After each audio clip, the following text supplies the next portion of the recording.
today, papakita namin sa inyo ni Ate Virgie kung saan kami tumutuloy dito sa Yokosuka. So eto, mag-start muna tayo sa kanilang garden kasi dito ay malapit nang mag-Halloween. Kaya ayan, ramdam na po dito yung kanilang Halloween. Then ito yung kanilang mga flowers, ang gaganda. At meron na rin nga silang mga ganito guys. Kaya tara, let's go, pasok! Welcome to their homes. So, ito guys, yan. Pagpasok, si ate ang makikita natin. Pagpasok ay diretso, makikita natin yung kanilang living room. Pero, dito sa kaliwa ay yung kanilang laundry. Kanilang napakalaking laundry room. Yan. Dito naman sa kanan ay isang room. Ayan. Pang ano to? Pang master chef ang datingan ng kanilang itong room na to kasi andito lahat yung mga kitchen na gamit nila. Kitchen na gamit. Sobrang daming gamit na talaga nga namang napakagaganda. At take note, ang bibigat ng gamit nila. Ito yung isang room sa kaliwa. And nga pala guys, ito. Welcome to Sheldon family. So, proceed tayo sa diretso. Mga dresses. So, ayan. Hindi na natin ito bubuksan, guys. Siyempre, papakita lang natin yung structure ng bahay. And eto, guys, napakaganda ng mapa. Wow, mapa! Ito yung mga bansa na napapuntahan na nila. Ayan, nagagawa sila. Nagagawa sila ng mga ganitong, hindi ko alam, ano tawag dito? Nakalimutan ko. Hindi ko din alam tawag. Basta souvenirs nila yan, yung mga travel nila. Souvenirs na mga travel abroad. Japan, Europe, Paris, ayan. Ganda, no? Ito Korea, Discover Seoul. And tinatago pa nila yung mga mga ticket, ganyan. Ang cute ng ganitong ng ganitong memory. Tapos, meron pala silang pera ng mga bansang pinupuntahan nila. Napakagandang idea. Then, ito yung unang toilet sa baba, powder room. Open natin, powder room. Yan, nalinisan na natin yung powder room. Ang gaganda, oh. Ayan, oh. Ang gaganda. May Paris. So, para lang din, katulad ng Japan style din naman yung toilet nila. Tama nila puno-puno ng mga pang-wash, skincare, and something. And ito isang napaka magandang, nila. Tawag dito, naka-frame. Si Mona Lisa. Yan, ang ganda nito. Mukhang mamahalin din, guys. Then, after ng powder room, pwede ka diretso sa living room kung saan nando si ate nanonood. And then sa kanan, nandyan yung hagdan papunta sa kanilang kwarto. So, hindi na tayo akit guys. Pero meron tong 3 bedrooms. Ito yung masters at saka yung mga bata. And, grabe, ang daming pictures. Ayan, nakakatuwa pag akit at bababa. Kasi talaga mapapatingin ka sa mga pictures nila. Ayan.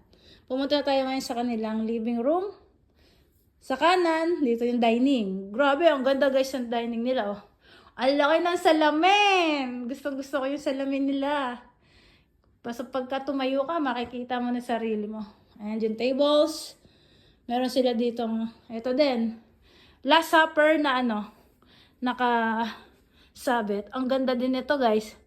Malamang sa ibang bansa din nila ito binili. Yan. And meron silang mga collection ng mga glasses. Wine glasses. Ang ganda ng lalagyan. Meron pa sa kabila. Ayan, meron din wine glasses collection. Ang ganda talaga. And ito guys, sobrang ganda ng isa pa to.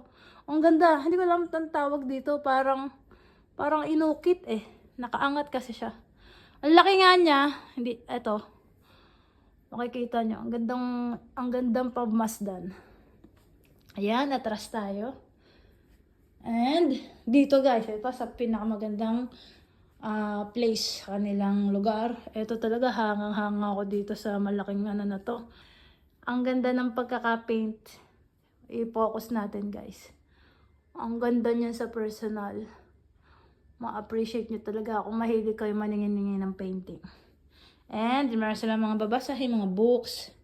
Ayan, mga lamp. Yan, ang ganda. Halloween na Halloween. Then, dito sa kanilang living room, kung saan si ate ay laging nakapwesto. Ayan, no. Ito yung kanilang mini table. May mga lamp. Ayan. Ito kasi, bakit si ate tumatambay sa living room? Ang laki kasi ng TV nila. Ang laki-laki ng TV. Mukhang maliit sa camera or sa video, pero personal. Malaki yan. Tingnan mo nga. Ano mo ako. Equal natin yung size. So, eto ako guys, oh. Yung size niya. Sandi pa. Hindi ko lang kung ilang inches to. Hindi ko na natanong si ate. Pero ang laki niya. Para ka nasa theater. Yan. Okay. So, eto, paikutin natin. Malawak yung kanilang dito. Living room. Pwede ka na rin matulog. Sofa. Siyempre, napaka-komportable. Then, punta tayo sa kitchen. Dito kami madalas ni ate kasi nagluluto. Yan. Dito yung kitchen. Kompleto. Malaking rep. Lutuan. Hugasan. Ito. Automatic. Ito na yung naghuhugas ng kusa para sa mga restaurant. Lalagay mo lang dyan yung mga pinagkainan, lahat. Pero syempre, hahaw-hawan doon. Aalisin muna. Tapos eto na yung magwawash automatic. Then ito nga yung pang master chef na area. Kasi ang daming gamit talaga nga namang kung mahilig ka magluto, katulad ni Ate Virgie, yan. Eto. Dahil mahilig magluto ang may-ari dito eh. May bahay. So, may mariliit na rep pa. And meron din sa mga painting. Meron pang painting. Yan, ang gaganda. Tapos mga magnets. Collection ng magnets kung saan silang bansa pumunta. Hindi ko pala napakita sa inyo guys. Eto, gustong gusto ko rin tong painting na nakasabit dito sa may hagdan. Ang ganda nito. Ayan. So, ayan guys. Dito kami tumitira sa Yokosuka. Sa Sheldon family. So, yun lamang guys yung ating munting house tour dito sa tinutuloyan namin sa Yokosuka. And, ayan. Hope you like this video. Don't forget to subscribe, follow, and share. Bye!